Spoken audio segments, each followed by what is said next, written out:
তোর এতক্ষণ আসার সময় হলো? সারাদিন কোথায় ছিলি? এই এই মেয়েটাকে তুই বিয়ে করেছিস? হ্যাঁ মা, আমরা দুজন দুজনকে ভালোবাসতাম, তাই বিয়ে করে ফেলেছি। মা মা, তুমি আব্বুকে একটু ম্যানেজ করো না। তুই কি করেছিস? তোর আব্বা আমার কোনো কথা শুনবে না। কি হয়েছে? এই মেয়েটাকে? তোমার ছেলে এই মেয়েটাকে বিয়ে করেছে। খুব ভালো করেছে।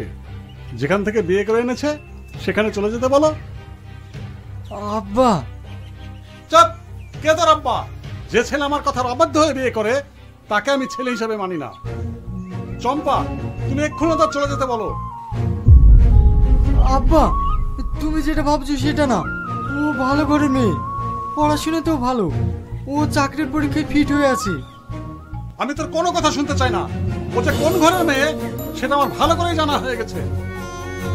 আব্বা, তুমি আমার একটা কথা শোনো। তুই আমার একটা কথা শুনে রাখ, যদি এই বাড়িতে থাকতে চাস তাহলে ওই মেয়েকে যেখান থেকে এনেছিস সেখানেই রেখে আয়। আর যদি ওই মেয়ের সঙ্গে থাকতে চাস তাহলে তোকে এই বাড়ি ছাড়তে হবে।